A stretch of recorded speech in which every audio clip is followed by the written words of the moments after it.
जय हिंद दोस्तों। आज के इस वीडियो में मैं आप सबसे बात करूंगा एसएससी जीडी के कट ऑफ के विषय में कि इस बार एसएससी जीडी का कट ऑफ कितना जा सकता है, कितने नंबर पे आपको आगे फिजिकल की तैयारी करनी चाहिए। उसके साथ साथ हम यह भी बात करेंगे कि आपके एग्जाम में नॉर्मलाइजेशन कैसे होता है, नॉर्मलाइजेशन के कितने नंबर मिलते हैं और किस शिफ्ट को कितने नंबर का फायदा मिलने वाला है। आज के इस वीडियो में मैं इन सभी टॉपिक के विषय में आप सबसे बात करूंगा। मैं उम्मीद करता हूं कि आप सभी लोग इस वीडियो को लास्ट तक जरूर देखेंगे। दोस्तों, यदि आपको यह वीडियो अच्छा लगे तो आप सभी लोग इस वीडियो को लाइक कर सकते हैं। अपने दोस्तों के साथ इस वीडियो को शेयर करना न भूलें। जैसा कि आप सबको पता होगा, इस बार एसएससी जीडी में 26,146 पदों पे वैकेंसी आई है, जिसके लिए कुल मिलाकर के 47,45,501 बच्चों ने आवेदन किया है। वहीं इससे पहले जो एसएससी जीडी की वैकेंसी आई थी, जो आपकी 2021 में आई थी, वो आपकी 25,271 पदों पे आई थी, जिसके लिए 71,74,000 बच्चों ने आवेदन किया था। वहीं 2023 वाली जो वैकेंसी है, ये 50,187 पदों पे आई थी, जिसके लिए आपके कुल मिलाकर के 54,15,938 बच्चों ने आवेदन किया था। इस बार की जो वैकेंसी है वो सबसे कम है और इस बार आवेदन भी बहुत ही कम हुए हैं। वहीं बहुत बच्चों के यह भी सवाल थे कि फिजिकल में कितने बच्चों को बुलाया जाएगा। तो मैं आपको बता दूं, जो टोटल वैकेंसी है उसका 8 गुना बच्चों को फिजिकल के लिए बुलाया जाता है। यानी कि 26,146 पदों पर आपकी वैकेंसी आई है, इसका 8 गुना बच्चों को फिजिकल के लिए बुलाया जाएगा। अब बात करते हैं पेपर के लेवल की। जो आपका पेपर का लेवल है ये इजी नहीं है, क्योंकि अगर आप देखिए आपके पेपर में 80 क्वेश्चन आए थे, इसमें से 40 से 45 क्वेश्चन ऐसे थे जो इजी थे, 20 से 22 क्वेश्चन ऐसे हैं जो मॉडरेट हैं और 15 से 20 क्वेश्चन ऐसे हैं जो हार्ड है। अब कोई बच्चा इसी 40 से 45 क्वेश्चन को देख करके कहता है कि पेपर इजी है, तो वो सही बात नहीं है, क्योंकि जो कट ऑफ बनेगा वो इस 40 से 45 क्वेश्चन से नहीं बनेगा। वो आपका कट ऑफ बनेगा पूरा जब तक आप इजी क्वेश्चन भी अटेम्प्ट करेंगे और उसके साथ साथ मॉडरेट भी करेंगे, उसके साथ साथ हार्ड भी करेंगे, तब जाकर के कहीं आपका कट ऑफ में नंबर आएगा। अब बहुत सारे बच्चे क्या कर रहे हैं, जो रिव्यू आता है उसमें देख के बता रहे हैं कि इसी 40 से 45 क्वेश्चन के ऊपर कि पेपर आपका बहुत ज़्यादा इजी आ रहा है। पेपर आपका इतना भी इजी नहीं है कि आपका कट ऑफ कैसे जाए। अगर आप देखें, आपका जो पेपर हार्ड इसलिए भी हो जाता है क्योंकि आपके पास समय कम है और समय कम होने की वजह से बच्चों को टाइम मैनेजमेंट करने में बहुत ज़्यादा दिक्कत हो रही है। अगर आप देखें, आपके पास 60 मिनट है और 60 मिनट में आपको 80 प्रश्न हल करने हैं। इतना कम समय में इतना ज़्यादा प्रश्न हल करना है और उसके साथ साथ बहुत सारे प्रश्न आ रहे हैं, जैसे रीजनिंग के कुछ प्रश्न हैं, उसके साथ साथ जो हिंदी में आपके गद्यांश वाले प्रश्न हैं, इसको करने में थोड़ा सा ज़्यादा समय लग रहा है, क्योंकि जो आपका कंप्यूटर है वो पूरा क्वेश्चन नहीं दिखा रहा है। पहले आप क्वेश्चन पढ़ेंगे, उसके बाद आप नीचे आएंगे, आंसर पढ़ेंगे, फिर ऊपर जा करके क्वेश्चन को समझेंगे, फिर नीचे आकर के आंसर को देखेंगे। तो ऐसे में बहुत ज़्यादा समय लग रहा है और समय एक तो वैसे कम है, ऊपर से इतना ज़्यादा और समय लग रहा है, तो बच्चों को और भी ज़्यादा दिक्कत हो रही है टाइम मैनेजमेंट करने में। अगर आप देखें, जो बच्चा ज़्यादा से ज़्यादा प्रैक्टिस सेट लगा के गया होगा उसको ज़्यादा दिक्कत नहीं होगी, लेकिन फिर भी मैं अभी यह बता दे रहा हूँ कि 70 से 80% ऐसे हैं जो कहते हुए मिल रहे हैं कि टाइम कम पड़ जा रहा है, और ये वही बच्चे हैं जो ज़्यादा से ज़्यादा प्रैक्टिस सेट नहीं लगा के गए थे। आपका जो पूरा पेपर है वो इसी आधार पर आ रहा है। मैथ में अगर हम देखें तो 2 से 3 क्वेश्चन कैलकुलेटिव है, जिसको करने में थोड़ा ज़्यादा समय लग रहा है। बाकी मैथ बहुत ज़्यादा हार्ड नहीं आया है और 1 2 3 क्वेश्चन तो ऐसे हैं जिस पे आपको कलम उठाने की आवश्यकता नहीं पड़ेगी, आप आराम से उनको कर पाएंगे।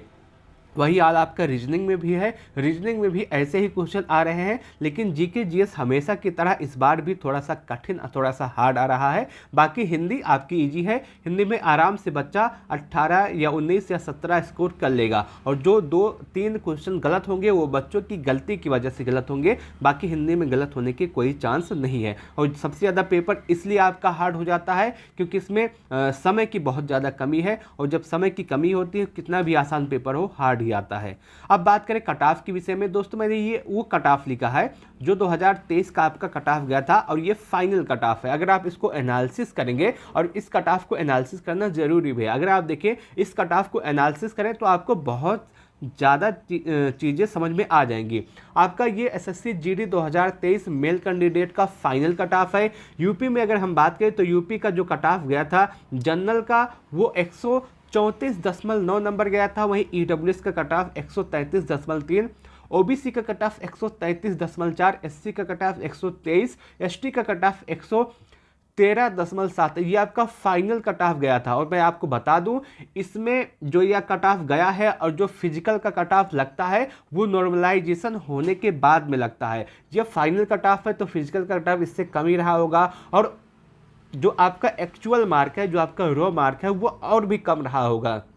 अगर आप देखें तो पिछली बार जो नॉर्मलाइजेशन हुआ था उसमें बहुत ज़्यादा बच्चे ऐसे थे जिनको नॉर्मलाइजेशन में 20 से 25 नंबर भी बढ़े थे, और 20 से 25 नंबर बढ़ने के बाद आपका जो फिजिकल कट ऑफ है वो, और जो आपका फाइनल कट ऑफ है वो मैं आपके सामने दे दिया हूँ। आप इसे फाइनल कट ऑफ देख सकते हैं। तो जब 20 से 25 नंबर, और बहुत ज़्यादा बच्चे ऐसे थे जिनके 18 से 20 नंबर का भी फ़ायदा हुआ था नॉर्मलाइजेशन में। तो जो शिफ्ट ज़्यादा हार्ड होती है उसको नॉर्मलाइजेशन में उतना ही ज़्यादा फायदा मिलता है। ये आपका 2023 में मेल कैंडिडेट का कट ऑफ है। वही उसके बाद एमपी की बात करें तो इसमें 129 नंबर जनरल का गया था, ईडब्ल्यूएस का 125 नंबर, ओबीसी का 128 नंबर, एससी का 114 नंबर, एसटी का 101 नंबर आपका कट ऑफ गया था।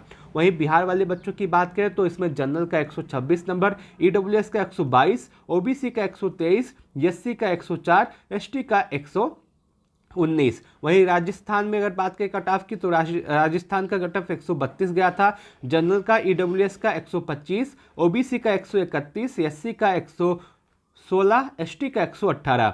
झारखंड की बात करें तो इसमें आपका यूआर का कट ऑफ 116, ईडब्ल्यूएस का 104, ओबीसी का 113, एससी का 88, एसटी का आपका 97 गया था। वहीं अगर हम बात करें उत्तराखंड में तो 125 गया था यूआर का, उसके बाद ईडब्ल्यूएस का 120, ओबीसी का 114, एससी का 108, वहीं एसटी का 121 गया था। वहीं दिल्ली की बात करें तो इसमें यूआर का कट ऑफ 122.7, ईडब्ल्यूएस का कट ऑफ 114, ओबीसी का कट ऑफ 118, और उसके साथ साथ एससी का कट ऑफ 115, एसटी का कट ऑफ 98। ये आपका पूरा प्रीवियस ईयर का कट ऑफ है। आप इसको एनालिसिस कीजिएगा। इस बार का जो कट ऑफ है वो भी इसी के आसपास रहने वाला है। लेकिन ये जो कट ऑफ है ये नॉर्मलाइजेशन ऐड करके बताया गया है। तो नॉर्मलाइजेशन में अगर आप देखें, अभी नॉर्मलाइजेशन को समझ लीजिएगा तो आपको पूरा कट ऑफ समझ में आ जाएगा। अब बात करते हैं कट ऑफ के विषय में, लेकिन उससे पहले बात करते हैं नॉर्मलाइजेशन के विषय में कि आपके एग्जाम में नॉर्मलाइजेशन कैसे होता है और नॉर्मलाइजेशन के कितने नंबर आपको मिलते हैं। सबसे पहले बात करें नॉर्मलाइजेशन में तो देखिए, कोई भी एग्जाम 2 या इससे अधिक शिफ्टों में होता है तो उसमें नॉर्मलाइजेशन किया जाता है, क्योंकि बहुत सारे बच्चे हैं जिनका, अब मान लीजिए ये 2 शिफ्ट में पेपर हुआ है, एक फर्स्ट शिफ्ट, एक आपका सेकंड शिफ्ट। अगर आप देखिए इसमें बच्चे का एवरेज स्कोर 90 आ रहा है और इसमें बच्चे का एवरेज स्कोर 110 आ रहा है। ये पेपर इजी है, ये पेपर हार्ड है। अब ये पेपर इजी है तो इसमें इस बच्चे की कोई गलती नहीं है, और ये पेपर हार्ड है तो इसमें इस बच्चे की कोई गलती नहीं है। अब दोनों का स्कोर समान करने के लिए नॉर्मलाइजेशन किया जाता है। अब देखिए बहुत सारे एग्जाम में ऐसा होता है कि इसमें 5 नंबर ऐड किया जाता है और इसमें 5 नंबर माइनस किया जाता है तो 95 स्कोर आपका आता है, तो इसमें ऐसा नॉर्मलाइजेशन होता है। लेकिन आपके एसएससी जीडी के एग्जाम में माइनस नहीं किया जाता है। जो आपका ये 90 वाला स्कोर वाला बच्चा है इसमें आपके 10 नंबर ऐड करके इसको 100 के बराबर ले आकर के कर दिया जाता है। तो आपके एग्जाम में अगर देखें, अगर ऐसे नॉर्मलाइजेशन होता है तो आपके एग्जाम में आराम से 10, 12, 15, 20 जो जैसे हार्ड शिफ्ट होता है, जिस शिफ्ट में बच्चों का एवरेज स्कोर जितना बनता है उसी के हिसाब से आपके एग्जाम में नॉर्मलाइजेशन किया जाता है।